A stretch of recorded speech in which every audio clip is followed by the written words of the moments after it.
En España, en Venezuela, representantes de la organización Gente del Petróleo exigieron a la fiscal general Luisa Ortega Díaz que investigue y dé con los responsables del blanqueo de más de 2.000 millones de dólares en bancos de Andorra y en Banco Madrid.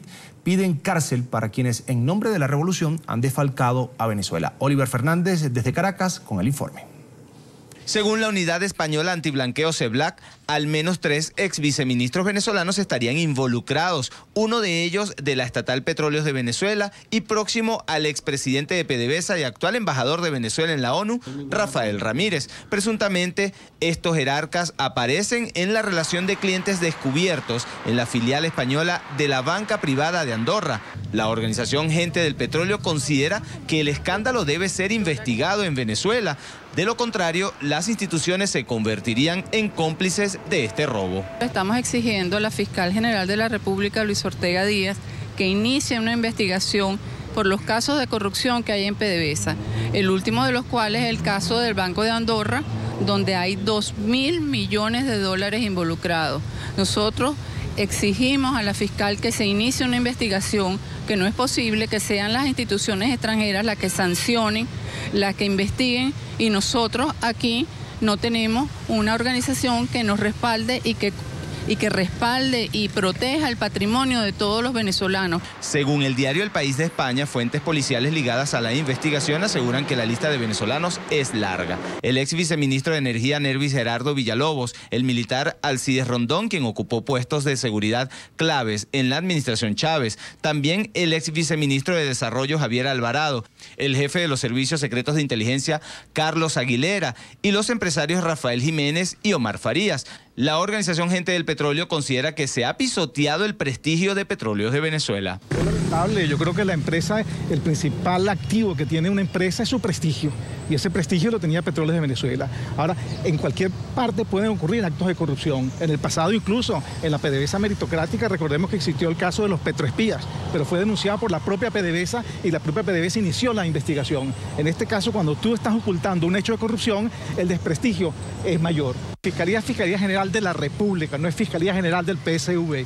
Y yo creo que eso tiene que quedar claro para la ciudadanía y para la señora fiscal. Nosotros exigimos, no estamos acusando a nadie, estamos exigiendo sencillamente que se investigue para ver quién tiene la responsabilidad. En España la responsabilidad es compartida. El Banco Madrid no tomó las medidas necesarias para evitar el blanqueo de dinero, incumpliendo la normativa española.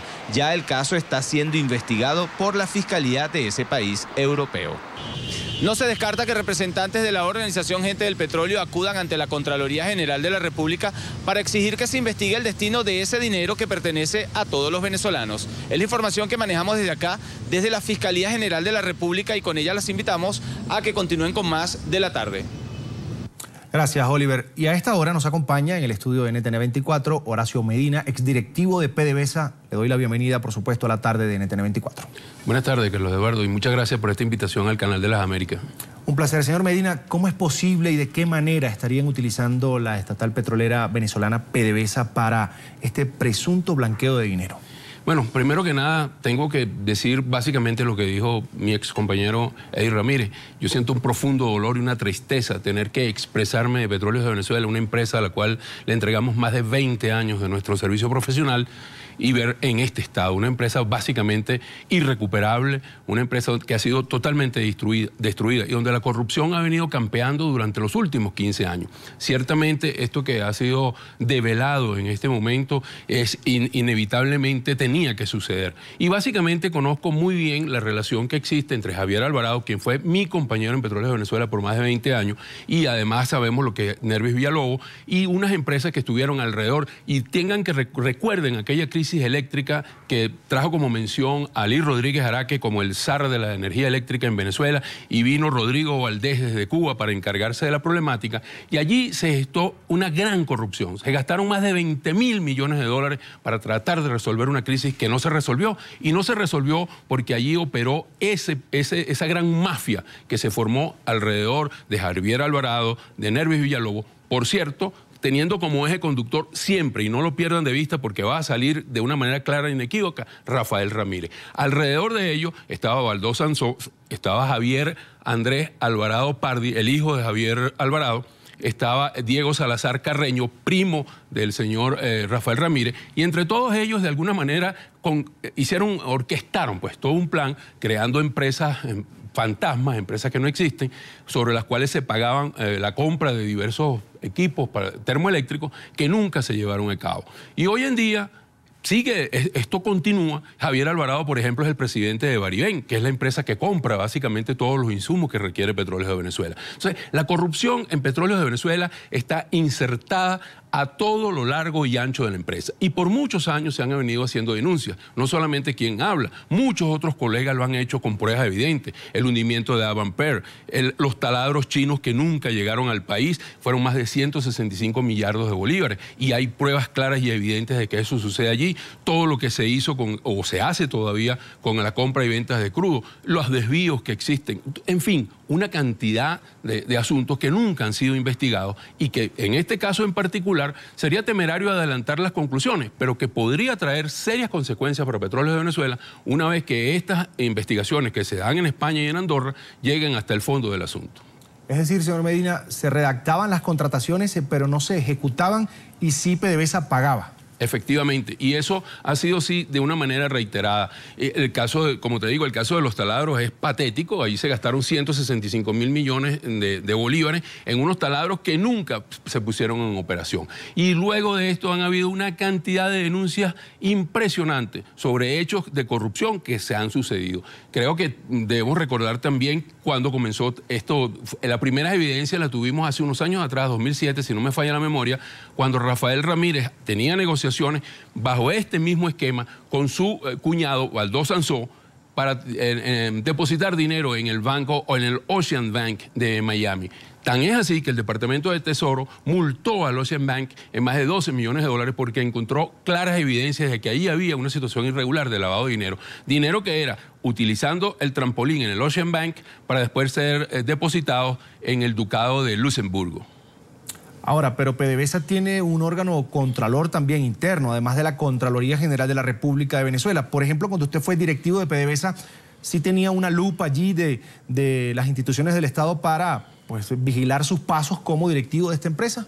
Por supuesto, pero hay dos grandes diferencias. Primero, PDVSA existía una línea de mando, existía la meritocracia, existía definitivamente un control de gestión interno, existía auditoría interna y contraloría interna, pero además había una oficina de la Contraloría General de la República dentro de la sede de Petróleos de Venezuela que se encargaba de solicitar todos los detalles necesarios para que se demostrara que la gestión era clara y transparente. Hoy en día ni siquiera existe un Contralor General de la República en Venezuela ante tantos hechos de corrupción que también son claros y evidentes. Y dentro de Petróleos de Venezuela lo único que hay son mafias y líneas de mando que se cumple o no se cumple, porque allí nadie asciende ni sube ni baja por su capacidad profesional. Sube, baja, asciende o se despide, sencillamente si está o no con quien tiene la línea de mando en ese momento. Así que en Petróleos de Venezuela no existe ningún tipo de control de gestión y eso es algo tremendamente peligroso. Ha habido una destrucción absoluta de la institucionalidad de la empresa, de todos los principios y valores, y no hay forma ni manera, creo yo, y es mi opinión muy personal, de que alguien pueda llegar a hacer una auditoría de Petróleos de Venezuela.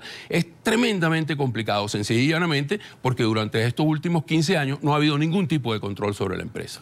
Señor Horacio, yo quisiera preguntarle, ese entramado que usted habla, porque Nervi Villalobos era un funcionario de otra empresa. Del Ministerio de Energía. Perfecto.